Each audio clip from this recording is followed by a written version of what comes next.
Well, hello everybody and welcome back to the Safe and Sound Texas audio excursion. Today it's going to be a bit of a mini shootout, a record I received yesterday that I found kind of hard to find after it was reissued here recently on Carnivore Records. And it is Christopher Cross, his self-titled album that was such a big record. I'm going to be comparing it to a US original that I have with the original sticker on it, the hype sticker, and a Japanese version with an obi. Let's see who wins this one as we take our next audio excursion. This Christopher Cross self-titled release is one that I've wanted to see come out on an audiophile reissue. Now, I can't say that Carnivore Records is in fact a label that brings it to an audiophile status normally, but it did bring a lot of good recordings to market. I was thinking this might be a good Rhino Hi-Fi reissue being part of the Warner catalog.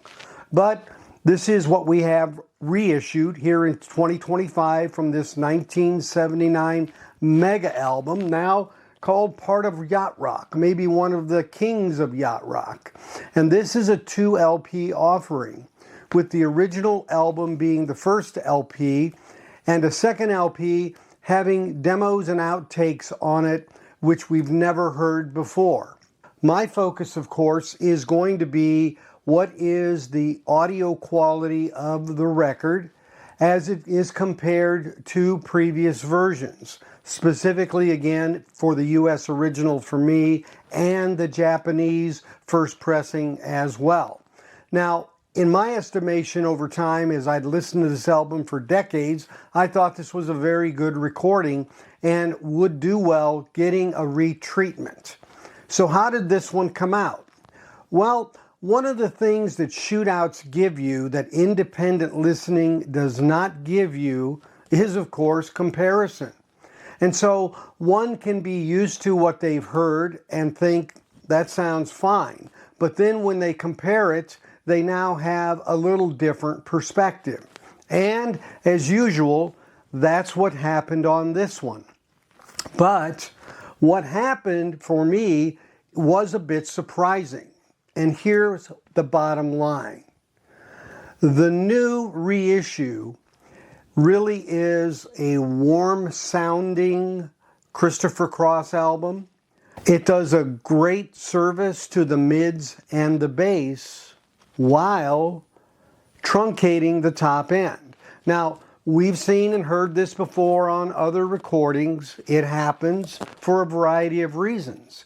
So when you compare it, you realize, boy, that original or that Japanese, I can hear some things at the top end that I really barely hear in the new reissue. But interestingly enough, in the comparison, it's almost as if the originals are too much and they're overbearing.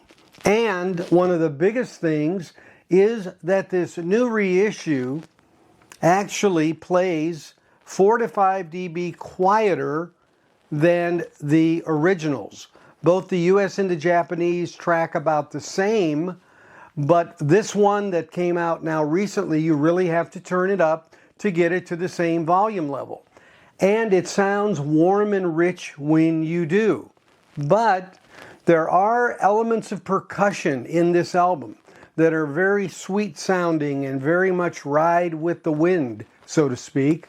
And when they're not there, you realize it. They're not as profound and not as distinct. And in your mind, you're listening for them. And they're suppressed. So the truth is, this one is where you'd say really a blend of an original and this one would kind of be the sweet spot. And we don't have that, unfortunately. So I'm still waiting for a good audiophile reissue of this album. You know, I can go and give you numbers, of course, and I would tell you that when it came to the mids and the bottom end, the new album is superior to the originals. And I would say that when it comes to the original, it has a better high end. But again, it may, in comparison, actually be greater than a 10, a little bit more over the top than you want.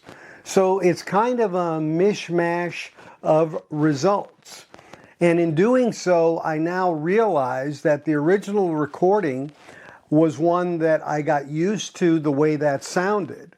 And it didn't bother me, but in comparison, it became a little shrill, whereas the new Omnivore Recordings release was more pleasing and satisfying to just sit down and listen to casually. And it has that great sound to it in terms of warmth and being there. But when my mind got analytical and compared them, I was longing for that higher end, and it wasn't there. So those are my impressions on this one. Didn't do the number specifically on this because I'm getting ready to leave for a week's vacation, and I just wanted to get this out to you. Now, I've seen that this album has sold very, very well.